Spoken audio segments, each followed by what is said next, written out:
एमिति एक मंदिर ओडिशा भितर लुचि रही जो मंदिर छात तले एकाठी भगवान विष्णु आउ भगवान शिव पूजा पाती।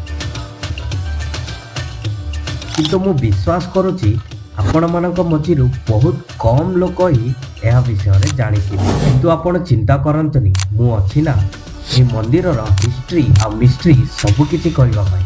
बस आपण सब्सक्राइब आ लाइक बटन को प्रेस कर दियो। तो चलंतु एबे आमे जिबा पश्चिम ओडिशा रे थिबा बलांगीर, जोठी ए भव्य मंदिर उपस्थित अछि, जहार नाम होछि श्री हरिशंकर।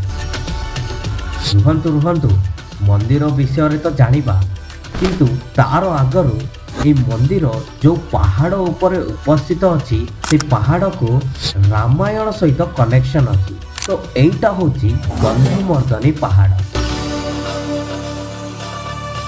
लोककथा अनुजाई रामायण काल रे लक्ष्मण को स्वस्थ करिबा पई हनुमान संजीवनी बूटी खोजिबा पई एही गंधमर्दन पर्वत को आसीथिले। आउरी किछि लोक कहंती कि जेतेबेले हनुमान गंधमर्दन पर्वत को उठेई करी लंका को नहीं जाउथिले, ताइरो ही गोटे खंड खसी पड़िथिला।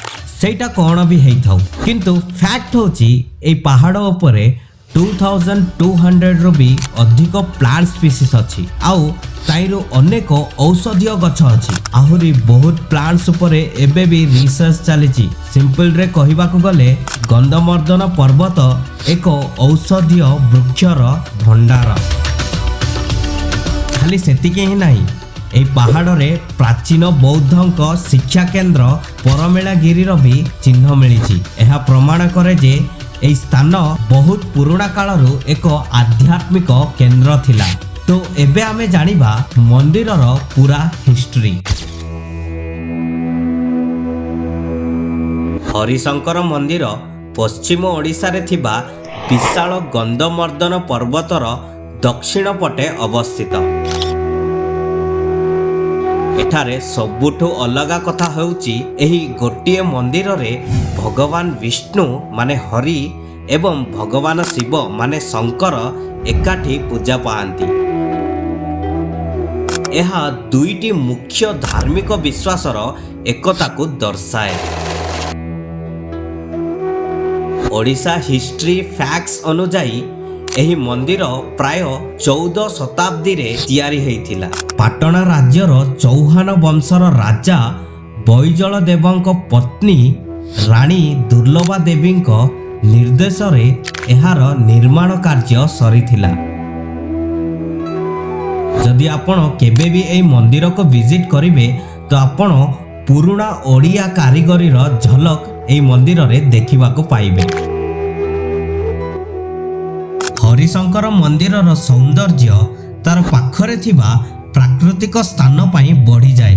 ମନ୍ଦିର ପାଖରେ ପାହାଡ଼ ଉପରରୁ ଏକ ପବିତ୍ର ଝରଣା ଝରି ଆସେ। ଏହାକୁ ପାପହାରିଣୀ ଝରଣା କୁହାଯାଏ। ଏହି ଝରଣାର ଶୀତଳ ପାଣି ଏକ ଚିକ୍କଣ ପଥର ଉପରେ ବହେ। ଲୋକେ ବିଶ୍ୱାସ କରନ୍ତି ଏହି ପାଣିରେ ଗାଧୋଇଲେ ସବୁ ପାପ ଦୂର ହୋଇଯାଏ। ଏହି ସ୍ଥାନରେ ଥିବା ପ୍ରାକୃତିକ ଶାନ୍ତି ମନକୁ ବହୁତ ଆନନ୍ଦ ଦିଏ। ତ ଆମେ ଜାଣିଲେ ଯେ ଶ୍ରୀ ହରିଶଙ୍କର ମନ୍ଦିର କେବଳ ଧର୍ମର ନୁହେଁ, ବରଂ ଇତିହାସ ଓ ପୁରାଣର ଏକ ମହାନ କାହାଣୀ।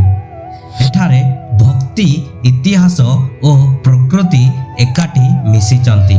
ଯଦି ଆପଣଙ୍କୁ ଏହି ଭିଡ଼ିଓ ଟିକେ ବି ପସନ୍ଦ ଆସିଲା ବେଲେ ସବସ୍କ୍ରାଇବ୍ ବଟନକୁ ପ୍ରେସ୍ କରିଦିଅନ୍ତୁ, ଆଉ ଲାଇକ୍ କରିବାଟା ଜମାରୁ ବି ଭୁଲନ୍ତୁନି।